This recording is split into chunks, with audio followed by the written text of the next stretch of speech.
What's going on YouTube? It's your boy Cat Life here, bringing you another Yu-Gi-Oh! Master Duel video, and I just want to say thank you all who have been tuning in and supporting the channel as we have hit a total of 932 subs since we started doing Master Duel content. We are growing and it's all thanks to you guys, so thank you all so much. We are so close to 1,000 sub mark, which I am trying to reach before the end of the month.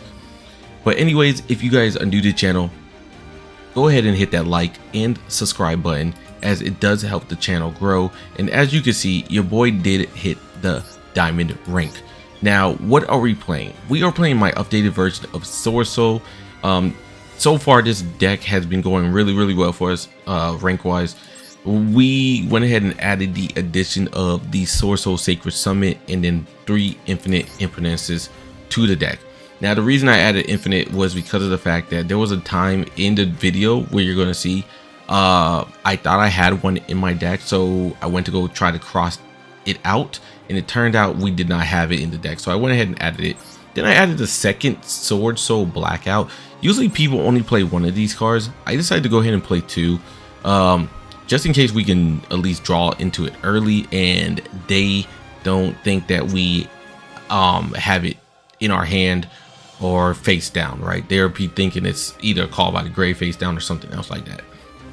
Another thing I went ahead and did is I removed the Herald of Arc Light from our extra deck and added in the Emancipator Rising Dragite.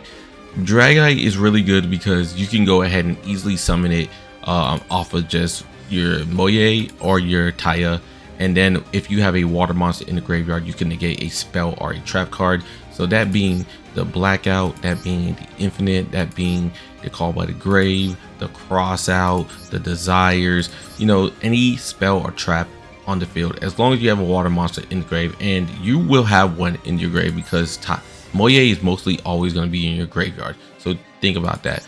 Plus the Chryston is also water, so that would also be in the graveyard. So, but anyways guys, this is what we're playing. I hope you enjoyed the video. Once again, thank you so much. Enjoy.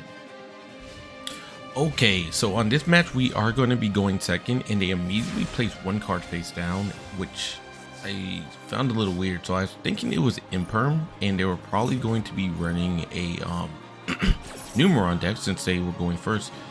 But anyways, they hit us with a Maxx C. I decided I'm just going to take the Maxx C challenge at this point because let's be honest, bro, we have 2 Nibirus. In my head I'm thinking if they get past like a certain point, I could just go ahead and Nibiru them, right, if I give them enough cards. So here I go with the Ashuna, then from there I go to the Vishuda, then I'm going to go ahead and get the Adhara onto the field. And you know what we're making the Chaizao. Now we bring out the Chaizao, we're going to go ahead and grab ourselves a Mo Ye, and then from there we're going to use Adhara's ability to bring back the Ashuna into our hand so we can use Mo Ye's ability. Now we're going to go ahead and reveal the Ashuna. We get a token onto the field. They hit us with the token collector, right? Luckily, we can still play through this. I'm going to activate our Pot of Desires. We're going to now draw into the Emerge and the Adhara. I'm going to use the Longnyuan's ability after I get rid of his token collector, since he can only use that once per turn. And we're going to go ahead and get rid of the Ashuna. We summon out a new token. They summon out the Dog Matica Fleur. So I was like, okay, they are not playing Numerons, they're playing Shadow Dogmatica, most likely. So I decided to go into Swordsoul Tenyi, use Longnyuan's ability to take 1200 off. Now I'm going to go ahead and make Shaman of the Tenyi. From there, I'm going to activate Shaman of the Tenyi's ability so I can go ahead and get a Monk of Tenyi onto the field. And now a lot of people forget that Shaman has 2 abilities. So we can go ahead and use this ability to attack with Monk of Tenyi and destroy a card, and then we can go ahead and end for game. So not bad for a nice OTK, especially when we're playing through Maxx C challenge. So GG's, on to the next one. Alright, so we are going first, and we're going to go ahead and start off with the Ashuna, and immediately you're going to get hit with Maxx C. Now to be honest with you, I really hate playing through Maxx C, especially when we don't really have too much combos in our hand. So I'm just going to use the Pot of Desires. We're going to use 1 Emergence now. I'm going to go ahead and get myself a Mo Ye for later and just place this card face down, which is going to be our Blackout. Now we choose to end turn. I activate our Maxx C in our hand, it's actually going to get hit by Called by the Grave, so the effect is going to be negated and Maxx C is going to be banished. The good thing is though, if we make it to the next turn, right, we'll be able to make sure we can't get hit with Maxx C. Anyways, we noticed that they were playing Emancipators, so the good thing is I have one of the cards that we can use to take care of it, which is going to be a Blackout. And so I'm going to go ahead and use the Blackout to get rid of both his tuners. I'm getting rid of both of his tuners. I guess he couldn't do anything else, so he places 2 cards down and ends his turn. Now I'm gonna go and summon out Mo Ye. Should reveal the Taia. We're going to get hit with the Infinite Imprudence. Now at this point in time, guys, I literally forgot I do not have Infinite in this deck.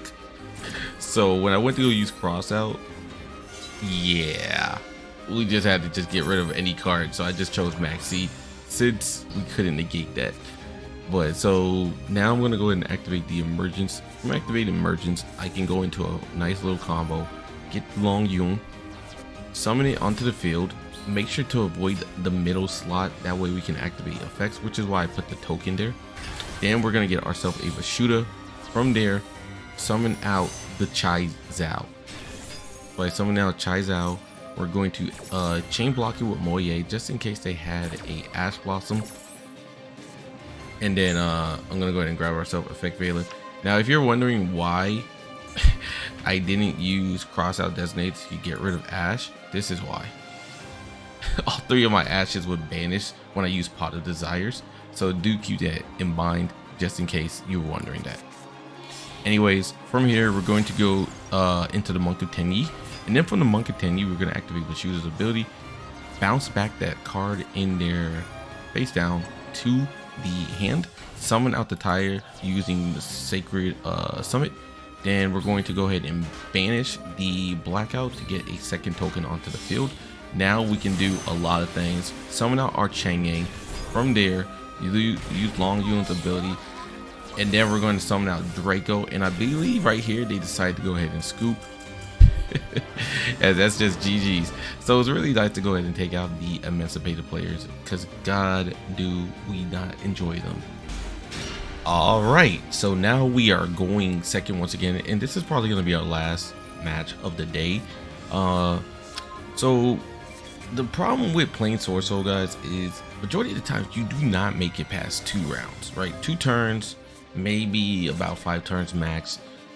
But as you're gonna see, every time we decide to go ahead and do a showcase with this deck, they always end up quitting.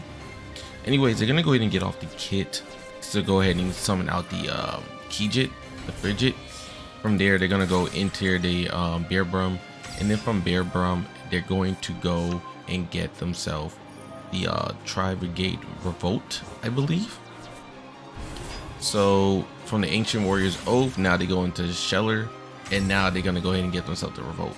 Now personally, me, I probably would have went into a DPE play instead of going into Ancient Warriors, but you know, it is what it is, right? Anyways, we do luckily draw a Infinite Imprudence, so I'm gonna go ahead and hit his Ancient Warriors immediately, summon out the Ecclesia using its ability, then use its ability to summon out Mo Ye. They're gonna now decide to activate their Revolt. I probably would have waited just a little bit, especially when you know that someone has a Taia in the hand and we haven't even done a normal summon yet. So they are going to summon out their Ominous Omen, and they're going to go ahead and banish our Mo Ye, which was smart. But honestly, if you're going to banish something here, you might as well banish the token. I don't know, actually it wouldn't even have mattered, because even if he did banish our token, we still had the Taia. But anyways, yeah, like I was saying, the Silver Sheller does come out. From the Silver Sheller, he's going to go ahead and activate all its abilities. He stopped my Call by the Grave by using Sheller's ability to summon out the Norval, and so he is going to get the Karas to come to his hand. I'm gonna activate Desires. Desires is gonna go ahead and net us a Longnyuan. From the Longnyuan, I'm gonna go and get ourselves a Chai Zhao.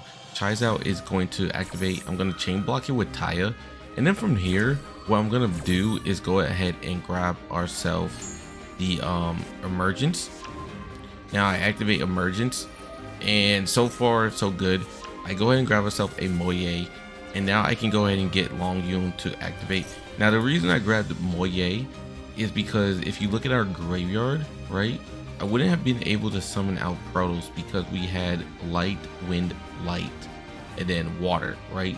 So by grabbing the Mo Ye, now I can at least summon out Protos if needed.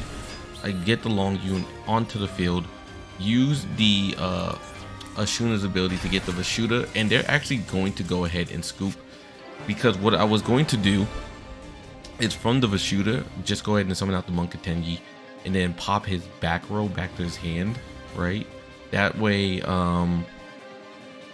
we can go into another play, which was going to be the Chengyang, and then I was going to summon out Protos. And if they did have a Nibiru, which I did check the deck, I would just use the Crossout to go ahead and negate that.